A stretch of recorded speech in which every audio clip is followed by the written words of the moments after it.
What keeps a 100-plus-year-old organization as relevant today as the day that it was founded? Extension isn't a static idea. Instead, cooperative extension is a framework for people to work together to understand community needs. It's a mechanism to connect people, organizations, and research institutions to find solutions to the world's changing issues. So the extension of 100 years ago solved different problems, but the framework for the organization is essentially the same. Get people together, assess needs, develop ideas for resolving the issue at hand, deliver education in a way that makes sense to the audience, and assess what you did.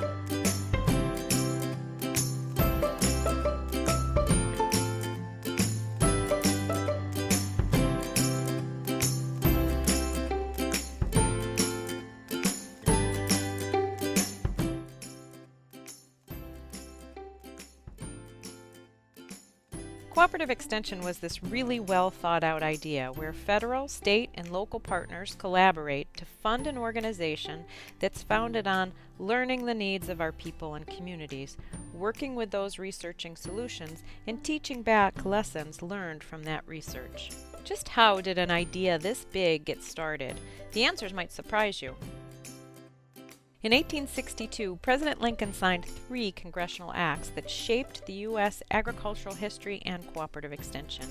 He signed an act authorizing the start of what became the U.S. Department of Agriculture and the National Institute of Food and Agriculture, the government agency that cooperative extension serves under.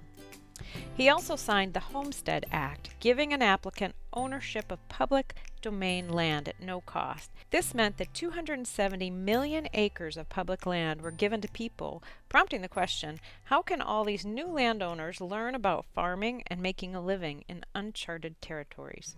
He also signed the Land Grant or Morrill Act, establishing land-grant colleges in every state with the intent of putting education in the hands of the people.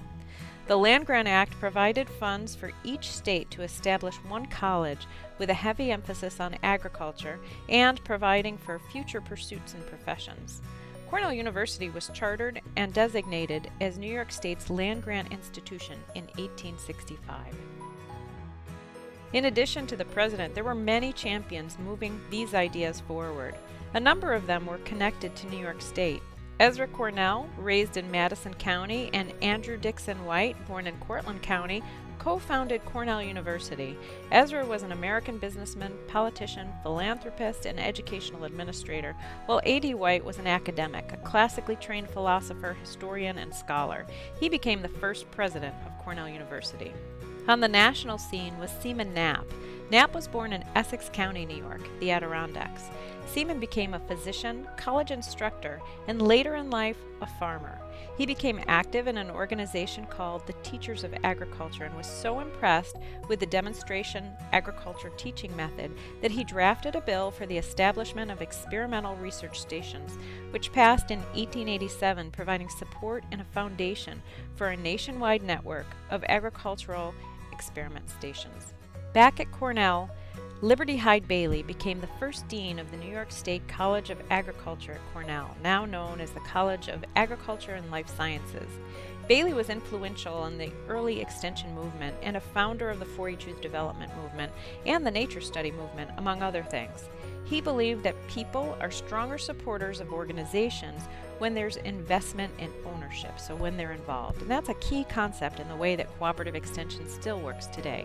Also at Cornell was Martha Van Rensselaer, a native of Cattaraugus County. She began a program of extension work with farm women. Van Rensselaer was also a founding co-director of the College of Home Economics at Cornell, now known as the College of Human Ecology.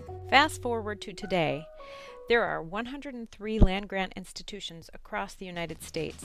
The idea is still solid: link research-based education to local needs. In New York State, we still connect communities to Cornell University and Cornell University to communities, identifying needs and connecting research, information, and expertise to help improve the quality of life.